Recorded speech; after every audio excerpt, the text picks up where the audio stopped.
welcome to Meeples on Meeples, episode 9. My name's Ian. Patrick. Adam. Brian. Today we're going to be talking about the game Colosseum by Days of Wonder, or produced by Days of Wonder. Colosseum is basically a European resource management auctioneer-based game. And the rules are fairly simple. It's set up in 5 rounds. In each round there are 5 different steps that you take. The first step is investing. Everyone starts off with an arena. You start off with a small arena. And in the investing round, you can do several things. You can buy season ticket holders, which will just boost the amount of people who attend your show. You can make your arena a little bit larger by 1 cardboard piece, increasing the size of your arena. You can also purchase something called an Emperor's Box, which allows you to move the main characters around a little bit more. And I'm missing one. I think that's it. Yeah, those are the big ones that we can do. And everyone gets to do that. So the first player starts, he gets to make his choice. You can only do 1 of those. Then it goes to the next player, they make their choice, and it goes round to all the players. Once that round is done, we go into round 2, which is acquisition of resources. And that's all about these little bits in the center here. There are 5 different spots, there are 5 different markets, and it starts off with the first player, and they will bid on one of the markets, and they want to bid for all of the pieces or all of the little bits here. And he'll bid at least 8. He can bid more than that. And then it goes around the table, and people can try to outbid him for this market. If he wins, he collects the bits, the resources. We fill it back in, and then player 2 gets to start bidding.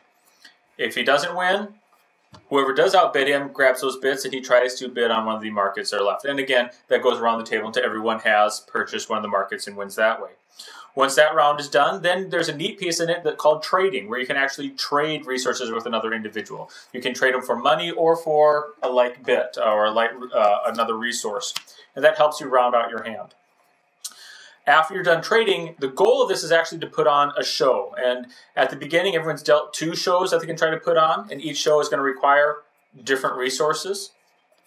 And the goal is to get as many resources on your show. The more resources you have for your show, the more points that you will earn, or the more people will come and see your show. You can only produce 1 show at a time. And again, it goes from the first player all the way around, and everyone produces their show. Also, during that production time, you move your little senators and the emperors around by rolling dice. You roll dice, and the object is you want to get the emperors, the senators, or the nobles into your arena. If you do, each one of these is worth a different amount of points, depending on if they're a senator, an emperor, or a counselor, or another noble, and you can add points that way.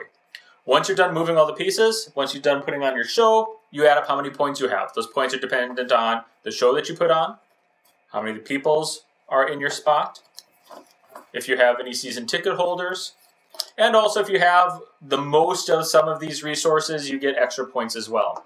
And the goal at the end is very simple. Each time you put on a show, hopefully your score will increase, and as long as your score increases, you go around the score track on the outside of the board. After the 5th round, the person with the highest score wins. Anything else? Okay. I like to talk about the setup and the design real quick. The setup is very simple. It actually has places on the board because this goes from, I believe, 3 to 5, correct? Yeah, 3 to 5 players. It tells you where to start your Colosseum. First, you start with 2 bits. And over here, there's just if it's a 4-player game, you start right here. If it's a 5-player game, you start right here. If it's a 3-player game, nobody can put their Colosseum over here. But basically, it makes sure that your Colosseums are spread out a certain number of spaces so that when it comes time to move the senators and the noblemen or whatever around, it's evenly spaced. And I think that's really, it's just very elegant. It works perfectly that they've kind of scaled the size of the map for how many players. Because the scoring on this can make a huge difference because basically Ian won the last game because he somehow landed all 3 guys into his Colosseum right at the end for the win. That was exactly what gave him enough points. No matter how much we tried to screw him, he still pulled it out. Yeah, we could not prevent him from winning. As much as they spread these out, when you get to a 5-player game, I don't think it's as spread out as it could be because we have 3 arenas that are really clustered over here, and the other 2 arenas are more spread out on this end. And I know they did that because you only can fit so many arenas. There's only so much room on this board. It almost seems like you could have done a 6-player game and had those 2 even. Yeah, see what I'm saying? You really could have. You could have done a 6-player game and have spread it out a little even. That's my one concern about the arena setup is once you get the nobles around this side, these guys are battling for nobles more than these two people are because they have kind of. But at the same time, I had to really move guys to make it all the way to mine, so that I was at a disadvantage that way because I was alone on this side, and this huge gap. And when you're you're not cannibalizing yourselves. When your typical roll is like a 1 to 3 because of the way the die is set up, it's to move 5 spaces takes a lot versus you guys, which are like 2, 3 spaces apart. Right, but I do like the idea that the Emperor started here with me, and that was the first thing that I tried to move, and then it just kicked off down the board because obviously he wants it, and then he wants it, and then it just kind of hung out the rest of the game generally right until the end until we moved it through, and I was able to start cashing the tokens again, bonus. But I mean, as far as the setup, everything's color coded. Yellow guy goes on the yellow spot for setup at the beginning. The blue is on the blue. He goes over there. Your arenas are color coded for a blue player, red. The bits are amazing. I mean, these are actually, you'd be surprised how heavy these pawns are. And Caesar even has his little golden leaves in his I don't know, lion crest or whatever. I mean, they just look awesome. They're painted. I do like very high quality. And to a point. Roman numerals on the dice, nice little touch. Yeah. To put up to a point of how I'm colorblind. To have it yellow, blue, and red, that completely, basically takes the question that which characters which, and then also the robes. Well, yeah, so they're dressed differently, so you can just glance at them. I didn't have too much trouble looking at colors, and it was just the beginning of the game where you were telling me look at the back of the cards, which guys had they're red and green there, but they're entirely different characters on the back of these cards. So I basically just went off the characters. So that it was helpful that way. I think one gameplay thing kind of needs to be pointed out is the way this game scores. It's not your typical game where you score points and you end up adding, you get 10 points the first time, you get 10 more points the second time, so you're up to 20, you get 10 more, you go up to 30. The way it's scored actually is you don't move up unless you put on a bigger show than you put on last time. Yeah, you have to outdo yourself. Yeah, if you do a show that's a 20 and then you don't do a show, next time you do a show that's an 18, you don't move back, but you also don't move up 18. You just stay at 20. So it's the whole idea is, like you said, outdo yourself. It's not your typical game where you're going to round the board 3 times because you get 30, 40 points a show. The other game pieces that I like, still going on, the game pieces and how you score, the little cardboard bits that it comes with, I mean, pretty well detailed. You know exactly what the resource is. There's no guessing of resource. I'm bidding on a torch and my show requires torches, or I'm bidding on the plant things. My show needs the plant things. And nothing seems to slide on the board, surprisingly. Did you guys notice that at no point did I see anything bumped and knocked out of place, even though everything just sits there. But I can see if this gets worse, this would get really annoying. Yeah, because it has to be almost. I think part of the benefit to this game too is it's not a heavy dice game, so there's not a lot of rolling where someone's going to roll a dice and knock over about 5 things on the board. Helps. It's really not a luck type game, because in a lot of games out there, the dice roll decides. For example, Gears of War, where the dice roll really decides what happens. Yeah. The dice roll is only secondary for moving the characters, trying to get them into your arena, but they're only worth at the most 7 extra points. And we're also it's mainly your bidding and deciding what show you're going to put on. What helps with the setup too, I think, is we're actually missing a piece. We're missing your game board / rules that you kind of keep off to the side for every player. So what you're doing most of the game isn't on the board. You do very little actually interaction with the things on the board. You're usually playing with your resources, kind of lining up what you need to put on your show off the board on your own separate kind of player card. So I think that helps too with the fact that everything kind of stays put. It's not a big problem. I think what also adds to that too, though, is that these pieces are really nice. They're thick cardboard pieces, so and well painted. The artwork, the design is great. Okay. I'm going to put this out there just in case Days of Wonder is watching and will send me another dice here. One of my dice came with a little smudge on it. The 1 to 3 side. You took a Sharpie to that. I did not. You said I'm going to get free swag. Look at this, right? I'm pretty sure you sneezed on that. They're not. That's actually concerning. They're not die cut. They're paint. The numbers are painted on, so they could scratch off, rub off, or. You kind of Sharpie off, smudge off a little bit. So that's a little bit of a downside. But other than that, I love the fact that there's Roman numerals on them. I mean, the theme on this is amazing. I mean, it's the idea of the Colosseum. You're putting on a show to appease the masses, getting the people into your arena. You're appeasing the noblemen, and the look of the board gives you that feeling. It is a Roman setup. It looks like a Roman city with little aqueducts in the center. Your arenas look like arenas. You have little chariots and musicians and gladiators in the corners. Dice have Roman numerals on them. They even use fancy words that I don't even know what they mean. Is the Emperor's Loge? What the heck is that? The Loge. It's a fantastic thing. I mean, the theme, the appearance of the game is great for the theme, and just the fact that the pieces themselves, I mean, they went to the detail of making these pieces look as well as they. I actually like the point that one of these cards actually has a lion on it, and that's kind of what they did back obviously in the Roman days. They fed Christians to the lions. So if any Christians out there don't like this game because of that, whatever. They have lions. They have the horses. They have the chariots. They have the gladiators. The gladiators. They have the muses, the musicians. They have the speakers of the. Do you like movies with gladiators, son? No. You ever seen a movie about So I mean, it's the theme is really well done. I mean, they've really kept the theme and the idea that you're not battling each other, but you are putting on a show. You're a producer of the arenas.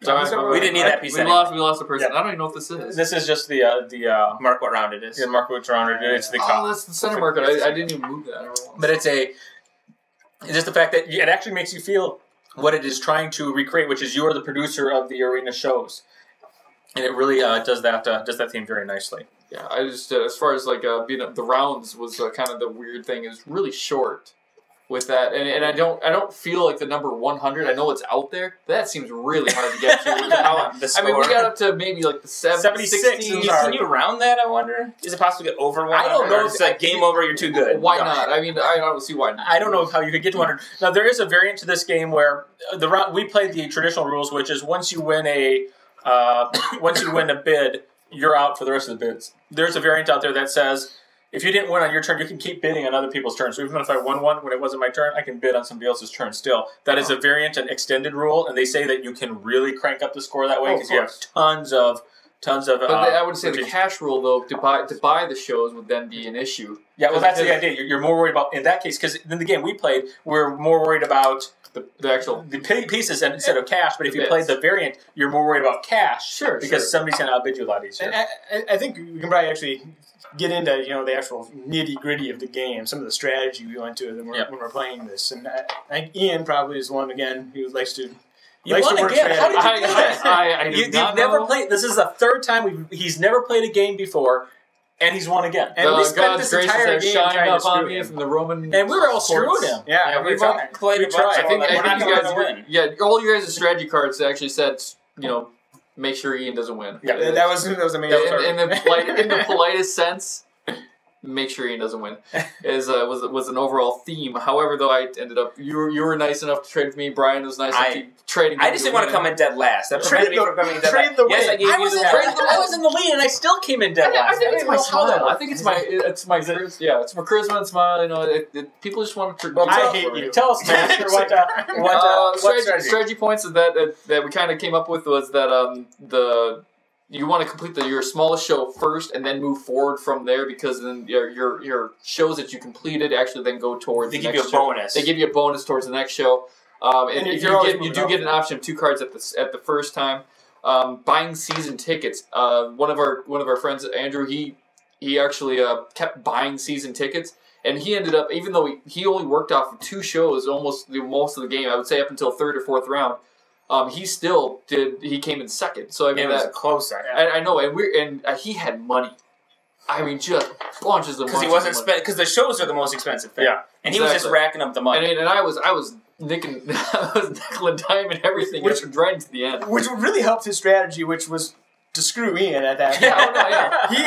He would. I've never seen somebody so dedicated to a strategy. He would just. It wasn't even a winning strategy either. No. He didn't want to win. He just wanted to prevent one particular person from winning. And he bid like crazy on. He'd bid on things he didn't need. He was just throwing money at this because he had a ton of it. The lightning cards are wild cards to be able to give you whatever piece that you want. Early on, they were nice to have. It seems like if you have them in the end, they do you no good because you can't add them towards getting bonuses. You can't add them towards getting anything. And so you I just want had to pitch them. So many pieces anyway. Getting near the end of the rounds, you want to be able to trade those off to people and get other cards to collect your +4s and your bonuses. Speaking of trading, the other rule is don't trust what I did. If somebody says, "Oh yeah, I will buy this, and you need the boat off this, I'll trade with you," and then No. Well, no. Let's clarify this because you screwed me. You said, "Oh, I'll give you the boat. You buy this." Pat, you weren't going to win anyway. I could have been doing everybody else was on that side of the board. I was in the head at one point. At one point, I was way up here, and everyone was behind. You didn't even need the boat. Like if you needed the boat, I would have done it. I needed the boat. You just wanted a bonus point. Yeah, you wanted a bonus. But you said, "Oh, I'll give you the boat." I thought you needed it. No, you didn't need it. Okay, we'll move you up to 4, so you're still in Thank you. Makes me feel good. It's all about the win. It's a close last. The prevailing point, though, I guess, would be that also learn and preview the shows before your next go around or before you're going to. If you know you want to buy another show, look through them. Getting the pieces out of that box. As far as setup and design, was a pain in the butt. I know you weren't down at the end of the table where we were pulling those out of, but if you put them back in, good luck getting them out. You have to pop a card in there and pull it up on the side. It's so tight. Well, they don't get that little finger That's how. in there. Well, I don't know if you've ever played Small Worlds the same way. Everything fits in neat, but you can't get them out. The point they say that when you play the game, and this is something they say is get everything out laid on the table. Well, the problem with that is when you lay all those bits out on the table, it just covers the table. So my thought is always this: they have nice compartments in there. Leave them in the box, and it's a lot easier to contain. But the downside of that is it's hard to get them finger out. lips. I mean, how hard is it to mold finger lips into a freaking box? I think Yahtzee has it. I mean, there's nothing in that game. Another strategy. That explains why you can yell Yahtzee every time you got a guy into your thing. But it's a game you can just flip the box over and dump all the pieces out, and you'd be fine. You have 4 parts there. I think another strategy thing that is really works well is when you're bidding on pieces. Be sure to bid on pieces both you need, but also keep an eye on what other people on the board need. If you can bid on pieces that both benefit you and might benefit somebody else, you get you wield a lot of power at that point, because then when it comes to trading time, you got people that are going to be willing to trade with you because they want things. Sure. But also toward the end of the game, you can withhold your pieces And screw somebody else in, and try to get a higher. The other part of that is you run up the fee on them, because if I make you burn out your money bidding for pieces that you really need, that means next round you're probably not going to be able to buy a show, or you're not going to be able to expand your arena. Or so one idea is make somebody burn through money, even if you don't want it, and they bid 8, go 10. Just bid them up until, and you can back up at any time, but just make sure they run out of cash. Is there anything in this game? I guess anybody have a specific dislike on this game? I don't 100% know the rules on a lot of the points as far as can you table talk for pieces that you want to trade based on where you're at? Like any point in the game, you can table talk that, because in advance I was saying, "Hey, look what I'm buying." Exactly. Ian, I'm you're gonna need one of these later. You got what I want. I think it's frowned upon to table talk before the trading session. Sure. I think you're supposed to keep it. That's why you kept saying, "Hey, I'm going to buy this either. Don't worry about it. But at the same time, though, it can be use it for you when you say, "Hey, could be a liar and just be like, yeah, you can have this." Yeah, that's why Adam says, "Oh, Adam, I'm going to outbid you because I need that boat. Oh, I'll give you that boat. You're good. You didn't need the boat. I needed the boat."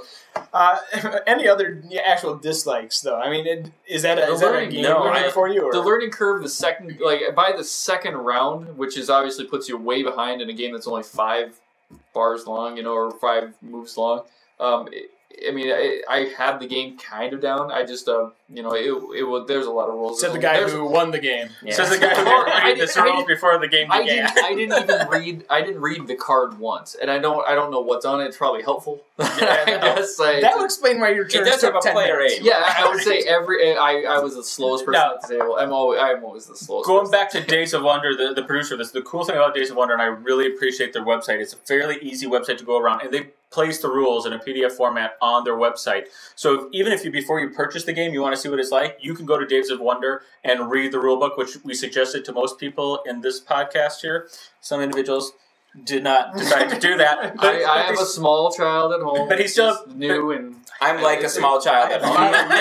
You can't read big words, so that is a difference. But an English teacher. There's your public education at its best. But what $6 at work.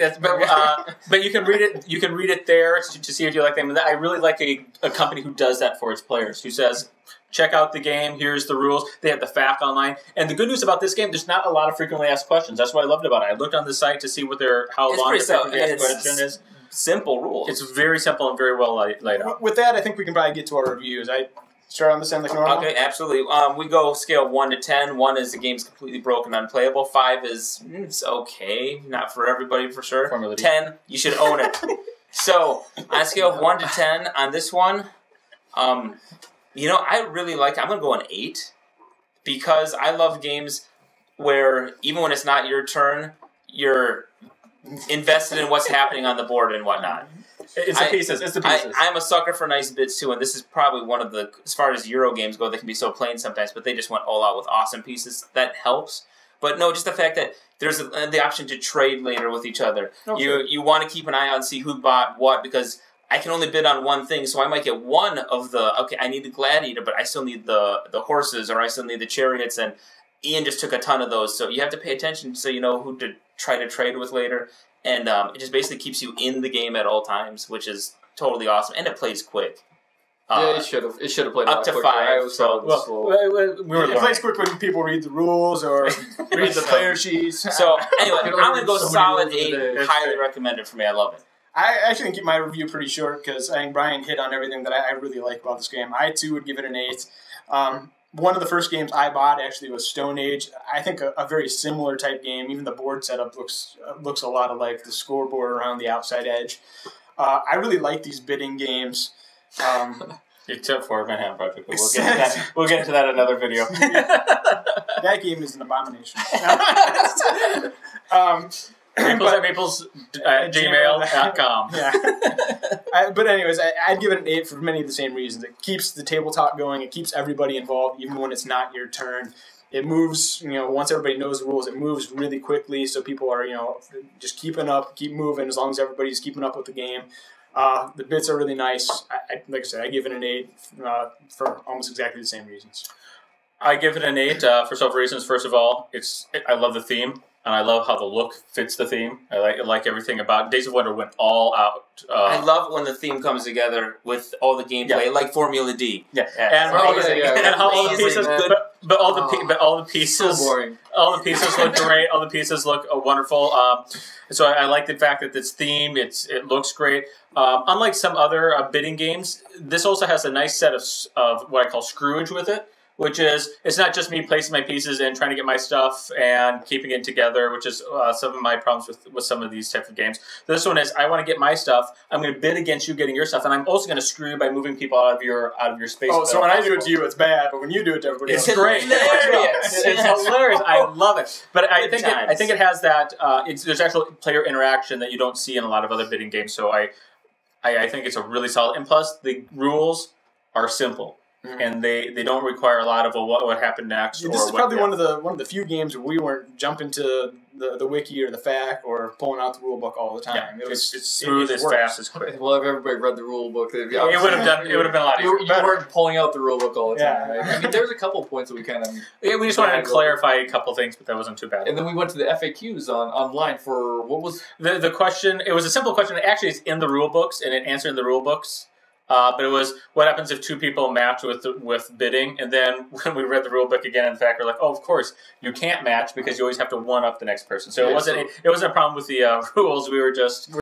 Don't use the word for one, and not we. Not we. I did not question mostly Brian. Mostly Brian. Yeah. No. Oh yeah. I was on the other side of the table saying, "Why would you do that?" But go ahead. Yeah. My review. I would give this. I'm going to go lower. I guess because I'm a hater. 7 would be a good place for me on this one. I won, and I still can't really 100% grasp actually what happened and how I won. My thought on that is I just kept buying shows and kept trying to do the shows, and that tended to boost me. But I still that whole concept and trying to get to 100, it seems like unfeasible in 5 rounds. So I don't know. I don't get it. I guess there's a lot of rule points that I don't get. There's a lot of gameplay points that I'm just not all grasping it. Just with this is the only time I've ever played it, and this is my first time playing it. So I'm a little lower. Maybe playing it more times and getting the feel of it. Maybe more of the cosmic encounters where I played it multiple times. It gets a lot more fun. And I think you're right. Getting to 100 is seems ridiculous. They're either playing with the variant rule where you can just keep getting the well, you have the luck of the draw. It's if you just got some amazing, like everything I want is right there. I got all three things. Usually I get like one thing I want and I have to try to trade. Yeah, we did not have a good draw. If you really got lucky, I think you could hit 100, but it's not going to happen often. Yeah, you would have to really get lucky. It seemed very hard, and then they put it out there kind of like dangling it on a string saying, hey, you could get this. Never. Well, I think there you go. You have it. 3 8s and a hater. Hatingonhating.com. Next week we're going to be reviewing... I don't know what website. Pitch Car Mini. Pitch Car Mini, a little bit of road racing game with a dexterity aspect to it. Until that time, please visit us on... Meeples on Meeples.com, and follow us on Facebook and like us on Facebook would be great. And we are at Meeples on Meeple on Twitter. Forget the S. Until next time, thanks for watching.